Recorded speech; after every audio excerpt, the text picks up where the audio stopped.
के बीच में जो हमारा पाठ चल रहा था रासायनिक अभिक्रिया में उत्प्रेरक नाम का राजस्थान शिक्षा बोर्ड की विज्ञान की किताब का पाठ नंबर 6 उसका अंतिम भाग पढ़ाने के लिए आया हूं। एक तो पहले आप लोगों ने अगर वीडियो देख रहे हो ना, आपने हमारे चैनल को अभी तक सब्सक्राइब नहीं किया, सब्सक्राइब कर लीजिए। और दूसरा ये भी है कि अगर आप ऐसे किसी बच्चे को जानते हो या किसी भैया को जानते हो, किसी बहन को जानते हो जो 10वीं कक्षा के अंदर पढ़ता हो, तो कहीं पर भी पढ़ता हो, तो उस तक ये वीडियो पहुंचा भी दीजिए, शेयर भी कर दीजिए, ताकि वो भी इस वीडियो को सुन करके अध्ययन या पढ़ाई से अवगत हो सके, अध्ययन कर सके। तो चलिए हम शुरुआत करते हैं। आज हम क्या करते हैं, सबसे अंतिम चीजें पढ़नी है जो मैंने ब्लैक बोर्ड पहले लिख दिया है कि हमको क्या क्या पढ़ाई करनी है। हमें पढ़ना है क्रिया के आधार पर उत्प्रेरक। हमने पहले अवस्था के आधार पर उत्प्रेरक देखा था, तो अवस्था के आधार पर उत्प्रेरक दो प्रकार का देखा था हमने। एक तो देखा था समांगी उत्प्रेरक, एक देखा था विसमांगी उत्प्रेरक। ये हमने हमारे पिछले वीडियो में देखा था। अब हम देखते हैं क्रिया के आधार पर उत्प्रेरक चार प्रकार के हैं। एक धनात्मक उत्प्रेरक, एक ऋणात्मक उत्प्रेरक, एक स्वतः उत्प्रेरक और एक जैव उत्प्रेरक। दोबारा रिपीट कर रहा हूं, एक धनात्मक उत्प्रेरक, एक ऋणात्मक उत्प्रेरक, एक स्वतः उत्प्रेरक और एक जैव उत्प्रेरक। ये है क्रिया के आधार पर चार उत्प्रेरक जिनके बारे में पढ़ना। तो चलिए स्टार्ट करते हैं। सबसे पहला उत्प्रेरक पढ़ते हैं क्रिया के आधार वाला धनात्मक उत्प्रेरक। तो रासायनिक अभिक्रिया में वह उत्प्रेरक जो अभिक्रिया का वेग बढ़ाता है। सिंपल चीज समझिए, धनात्मक उत्प्रेरक का मतलब क्या है, ठीक है। धनात्मक उत्प्रेरक का मतलब क्या है आप समझिए। धनात्मक उत्प्रेरक क्या है, ऐसा उत्प्रेरक जो किसी रासायनिक अभिक्रिया में वेग को बढ़ाता है, वेग को इंक्रीज करता है, वेलोसिटी को इंक्रीज करता है, वो क्या कहलाता है, पॉजिटिव कैटलिस्ट कहलाता है, धनात्मक उत्प्रेरक कहलाता है। जैसे कैसे आप लोग समझिए, कैसे समझिए, जैसे हमने वो उदाहरण लिखा था, आप उदाहरण जानते हो, धीमी अभिक्रिया में पढ़ा था, KClO3 को तोड़ा था हमने, KClO3 दो अणु तोड़े थे, और किससे तोड़ा था हमने, MnO2 से तोड़ा था। MnO2 के चूर्ण मिलाते किसमें टूट रहा था, वो 2 KCl में टूट रहा था और 3 ऑक्सीजन के अणु में टूट रहा था, ठीक है जी। ये MnO2 का चूर्ण क्या है, एक ऐसा उत्प्रेरक है जो इस KClO3 के टूटने की अभिक्रिया को बढ़ा देगा। तो ये धनात्मक उत्प्रेरक का उदाहरण है। दूसरा एक उदाहरण और भी लिया था हमने जब हम समांगी उत्प्रेरक ले रहे थे। SO2 सल्फर डाइऑक्साइड गैस थी, उसमें ऑक्सीजन गैस जुड़ा था। ये नाइट्रस ऑक्साइड NO नाम की जो गैस वो उत्प्रेरक के रूप में काम आया था, और 2SO3 बन गया था, मतलब सल्फर ट्राइऑक्साइड बन गया था। तो ये जो है ये भी क्या है, सल्फर ट्राइऑक्साइड के बनने की दर को बढ़ाएगा। मतलब MnO2 और NO ये दोनों आपके लिए एग्जाम्पल हो गए किसके, धनात्मक उत्प्रेरक की। तो वह उत्प्रेरक जो अभिक्रिया का वेग बढ़ाते हैं, जो अभिक्रिया का वेग क्या करते हैं, तीर के निशान को काट करके मैं लिख देता हूं, वेग बढ़ाते हैं, वो धनात्मक उत्प्रेरक कहलाते हैं। ये MnO2 और ये NO आपके धनात्मक उत्प्रेरक के अच्छे खासे उदाहरण हैं। चलिए अब हम दूसरा उत्प्रेरक पढ़ते हैं क्रिया के आधार का, और वो पढ़ते हैं ऋणात्मक उत्प्रेरक। धनात्मक उत्प्रेरक के बाद क्या पढ़ते हैं, ऋणात्मक उत्प्रेरक। अब ऋणात्मक उत्प्रेरक को समझिए। रासायनिक अभिक्रिया वह उत्प्रेरक जो क्या करते हैं, ऋणात्मक उत्प्रेरक पढ़ रहे हैं लोग, ऋणात्मक उत्प्रेरक पढ़ रहे हैं। वह उत्प्रेरक जो किसी रासायनिक अभिक्रिया का वेग कम कर देते हैं, वो क्या कहलाते हैं, ऋणात्मक उत्प्रेरक कहलाते हैं। जो रासायनिक अभिक्रिया का वेग, उसकी वेलोसिटी को डिक्रीज कर देते हैं, वो क्या कहलाते हैं, ऋणात्मक उत्प्रेरक कहलाते हैं। उदाहरण के रूप में हम आपको समझाते हैं, हाइड्रोजन पेरोक्साइड H2O2, इसके दो अणु लिए वो है हाइड्रोजन पेरोक्साइड। ये हाइड्रोजन पेरोक्साइड अगर क्या होगा, अगर ये ऐसे ही पड़ा रहता है खुले में, तो ये क्या करेगा अपने आप ही अपघटन होगा, और ये जल के अंदर और किस गैस के अंदर, एक गैस है O2 गैस, उसके अंदर टूटने लग जाएगा। अगर हम हाइड्रोजन पेरोक्साइड की अपघटन की दर को घटाना चाहते हैं, अब इसके वेग को कम करना चाहते हैं, तो आप इसमें क्या मिला दीजिए, आप इसके अंदर ग्लिसरॉल की 2-4 बूंदे मिला दीजिए। ये ग्लिसरॉल क्या काम करेगा, आपका ऋणात्मक उत्प्रेरक का काम करेगा, इस अभिक्रिया के वेग को कम करेगा। हाइड्रोजन पेरोक्साइड के अपघटन की दर को रोकने के लिए कौन सा उत्प्रेरक मिलाया जाता है, ग्लिसरॉल। ये उसके टूटने की दर को क्या कर देगा, थोड़ा सा डाउन कर देगा, घटा देगा। एक और लेते हैं, एक बेहोशी का जैसे क्लोरोफॉर्म के बारे में लेते हैं, CHCl3, ये क्लोरोफॉर्म है। CHCl3 ये क्लोरोफॉर्म है।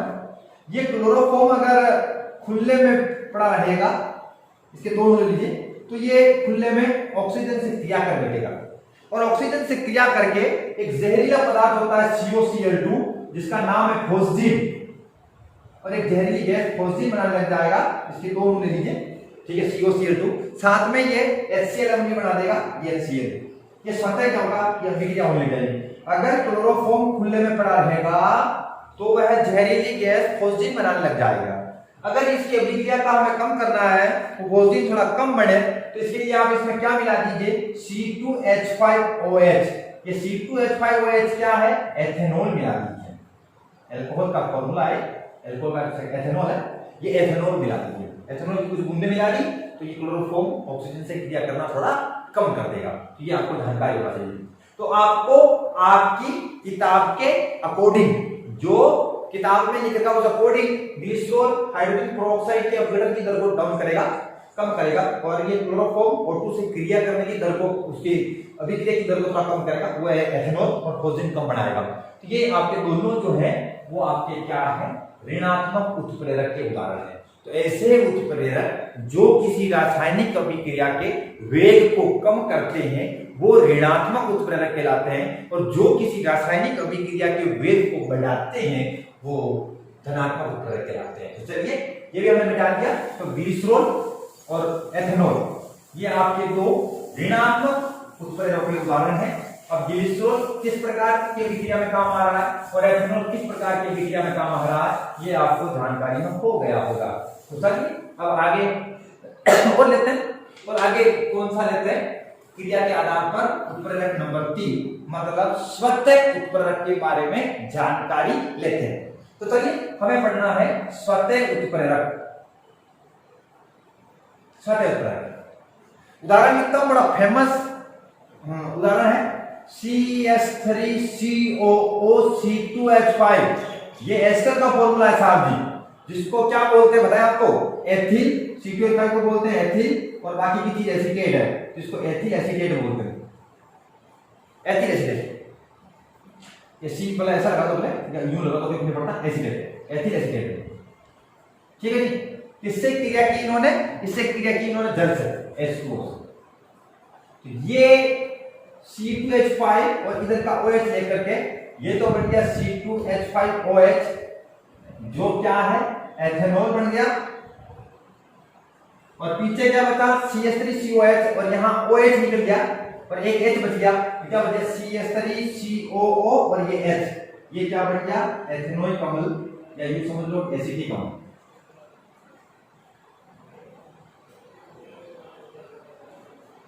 एस्टर, एस्टर का नहीं उसका एस्टर, ये एस्टर का फॉर्मूला है, उसे पानी मिला तो जैसे ही ये एसिटिक अम्ल बना अभिक्रिया का वेग स्वतः बढ़ जाता है। तो ऐसी रासायनिक अभिक्रिया जिसका उत्पाद स्वयं उत्प्रेरक की भांति व्यवहार करता है, ऐसी रासायनिक अभिक्रिया जिसका उत्प्रेरक या सॉरी ऐसी रासायनिक अभिक्रिया जिसका उत्पाद, उसका प्रोडक्ट खुद कैटलिस्ट की भांति काम करने लग जाता है, उत्प्रेरक की भांति काम कर जाता है, वो क्या कहलाता है, स्वतः उत्प्रेरक। ये जो एथिल एसीटेट की पानी से रिएक्शन है, और जैसे ही इस अभिक्रिया में एसिटिक अम्ल बनता है, CH3COOH बनता है, ये एसिटिक अम्ल बनते ही क्या होता है, अभिक्रिया का वेग बढ़ने लगता है। इसका मतलब ये क्या है, स्वतः उत्प्रेरक का उदाहरण है। तो ऐसी रासायनिक अभिक्रिया जिसका उत्पाद स्वयं क्या करता है, उत्प्रेरक की भांति व्यवहार करता है, उत्प्रेरक का काम करता है, अर्थात अभिक्रिया के वेग को बढ़ा देता है, वो स्वतः उत्प्रेरक कहलाता है। और ये जो अभिक्रिया है इसका उत्पाद CH3COOH जो एसिटिक अम्ल है, वो एसिटिक अम्ल खुद क्या करता है, उत्प्रेरक के जैसा व्यवहार करता है। तो चलिए ये था आपके सामने तीसरे नंबर का उत्प्रेरक, क्रिया के आधार वाला स्वतः उत्प्रेरक।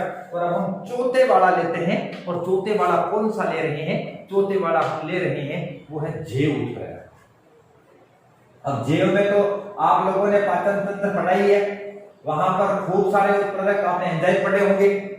जो सारे के सारे एंजाइम क्या कहलाते हैं, सभी एंजाइम क्या होते हैं, सभी एंजाइम जो क्या होते हैं, सभी एंजाइम जो बोले किसी भी प्रकार का हो, बोले लाइपेज हो, बोले माल्टोज हो, बोले सुक्रेज हो, बोले कोई सा भी हो, तो सभी एंजाइम क्या कहलाते हैं? जैव उत्प्रेरक कहलाते हैं।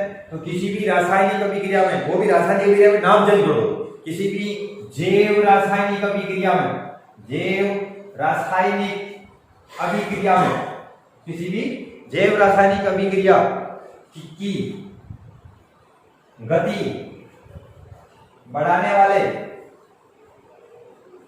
वाले उत्प्रेरक जैव उत्प्रेरक कहलाते हैं। और सारे के सारे जो एंजाइम्स होते हैं, जो हमने पाचन तंत्र में जो भी हमारे कार्बोहाइड्रेट, प्रोटीन या वसा को पकाने वाले जो भी एंजाइम हमने पढ़े हैं, वो सारे के सारे एंजाइम जैव उत्प्रेरक का काम करते हैं। तो यहाँ किताब में जो उदाहरण लिख रहे हैं वो लिख रहा हूँ, एक फॉर्मूला लिख रहा हूँ जो हमारे मूत्र में पाया जाने वाला यूरिया का फॉर्मूला लिख रहा हूँ, यूरिया NH2CO NH2, ये हमारे यूरिया का फॉर्मूला NH2CO NH2। ये यूरिया में अगर पानी मिले तो ये H2O। जब यूरिया पानी से क्रिया करेगा तो एक एंजाइम काम आएगा, क्योंकि ये जीवों के अंदर होने वाली एक अभिक्रिया है, इसमें जो एंजाइम काम आता है वो यूरिएज नाम का एंजाइम काम आता है। और वो यूरिएज नाम का एंजाइम काम आने से क्या बनेगा? दो अणु तो बनेंगे अमोनिया के, और एक अणु बन जाएगा CO2 का। तो यूरिएज नाम का क्या है? जैव उत्प्रेरक का उदाहरण है। जैसे एक उदाहरण और लेते हैं, जैसे माल्टोज जो है, ये माल्टोज जो है वो किस में कन्वर्ट होता है? ग्लूकोज में। इस ग्लूकोज में कन्वर्ट करने में कौन सा एंजाइम काम आता है? वो काम आता है माल्टेज।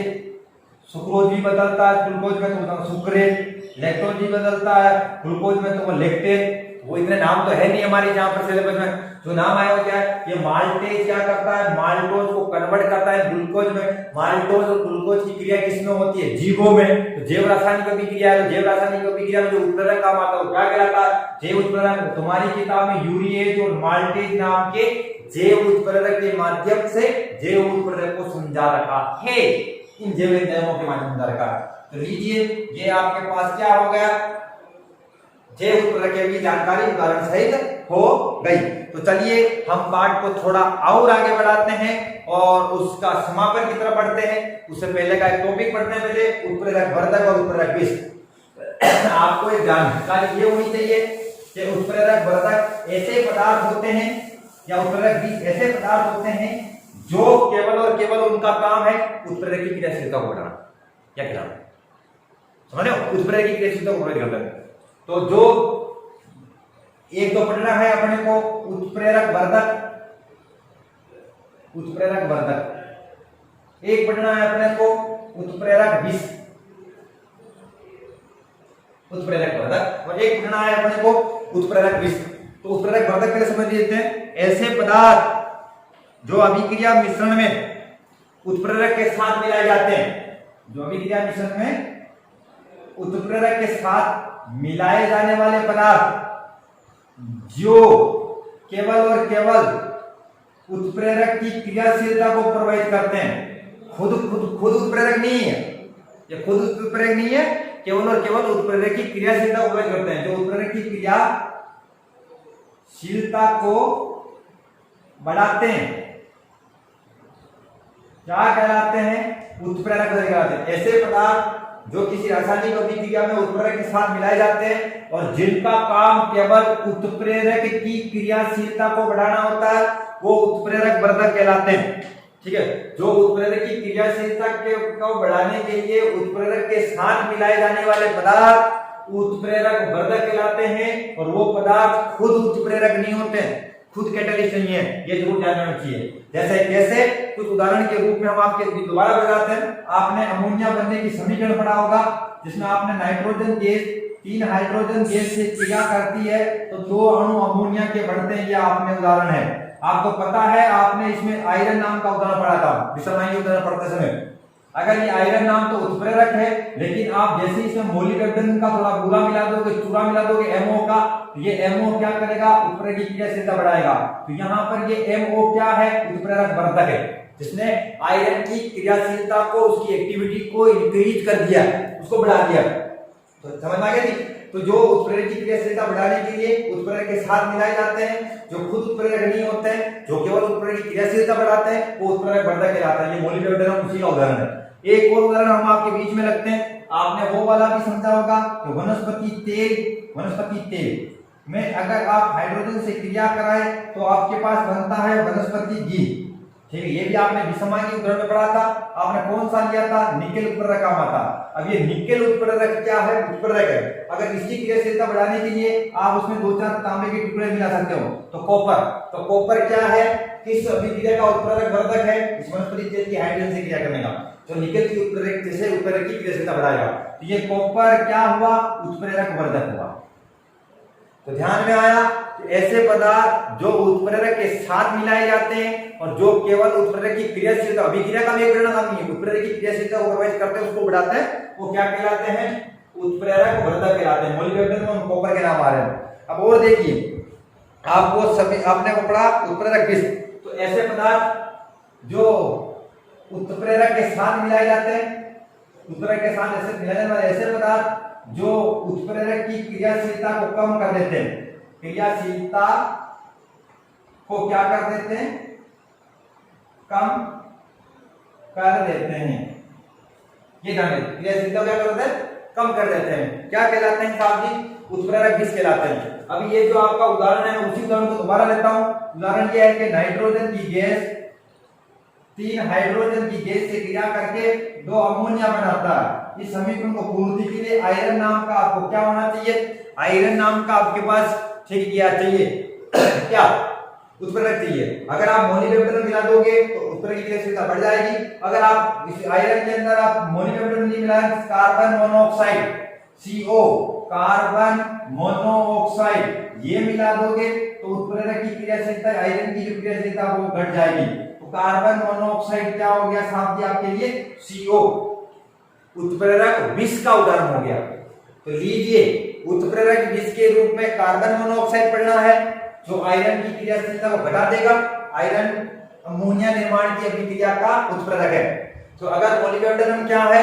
आयरन की क्रियाशीलता को बढ़ा देता है। आयरन खुद क्या है? आयरन एक उत्प्रेरक है जो किस अभिक्रिया में काम आता है? जो अमोनिया के बनने की समीकरण में काम आता है। ठीक है, उसके साथ हमने कॉपर नाम का उत्प्रेरक वर्धक भी पढ़ा जो निकल नाम के उत्प्रेरक की क्रियाशीलता बढ़ाता है। निकल नाम का उत्प्रेरक वहां काम आता है जहां वनस्पति तेल वनस्पति घी में बदलता है। तो लीजिए, हमारा पाठ अंतिम दर पर ले जाते हैं और उत्प्रेरक के गुण पढ़ते हुए, क्योंकि उत्प्रेरक का मतलब जानते हैं तो उत्प्रेरक के गुण अपने आप ही आ जाएंगे। तो जो भी गुण आते हैं आपको बारी बारी से लिखता हूं और पाठ को आज का खत्म करते हैं। इस प्रकार पूरा का पूरा पाठ हमारे खत्म हो जाएगा। आप अच्छी तरीके से इसको सुन करके, दोबारा सुन करके, 3 बार सुन करके आप इनको पढ़ सकते हो जी। तो चलिए स्टार्ट करते हैं। उत्प्रेरक के गुण पढ़ते हैं, लास्ट में उत्प्रेरक की विशेषताएं पढ़ते हैं। तो उत्प्रेरक के गुण कितने कितने हैं आप सिंपल स्वीट तरीके से समझ जाइए, मेरी भाषा समझते जाएंगे, आपको पता हो जाएगा। ठीक है जी। उत्प्रेरक केवल रासायनिक अभिक्रिया के वेग में परिवर्तन करता है, स्वयं के रासायनिक संगठन में कोई बदलाव नहीं होता। इसका मतलब पहला गुण क्या होता है? स्वयं अपरिवर्तित रहता है, उसके रासायनिक संगठन में किसी प्रकार का कोई बदलाव नहीं होता, स्वयं अपरिवर्तित रहता है, लेकिन अभिक्रिया के वेग में बदलाव कर देता है। उसको बढ़ा भी सकता है, उसको घटा भी सकता है। लीजिए, एक तो काम हो गया उत्प्रेरक गुण नंबर 1। दूसरा अगला जानकारी यह है, ठीक है, अभिक्रिया मिश्रण में उत्प्रेरक की सूक्ष्म मात्रा ही पर्याप्त है, तो केवल इसकी सूक्ष्म मात्रा ही मिलानी चाहिए। ऐसा नहीं हो कि आप किसी अभिक्रिया के अंदर, ठीक है, बहुत ज्यादा उत्प्रेरक मिला दे, तो थोड़ी मात्रा ही पर्याप्त है इसकी। किसी भी रासायनिक अभिक्रिया का वेग बढ़ाना हो या घटाना हो, क्योंकि कुछ भी करना हो, तो जो उत्प्रेरक उस अभिक्रिया में काम आ रहा है वो उत्प्रेरक केवल सूक्ष्म मात्रा में मिलाना चाहिए, थोड़ा मिलाना चाहिए, 2-4 दाने मिलाना चाहिए, थोड़ा सा मिलाना चाहिए। ठीक है, ज्यादा नहीं मिलाना चाहिए, ध्यान में सूक्ष्म मात्रा ही पर्याप्त है। अगला तीसरे नंबर का गुण देखिए। तीसरे नंबर का गुण यह है, प्रत्येक अभिक्रिया के लिए, प्रत्येक अभिक्रिया के लिए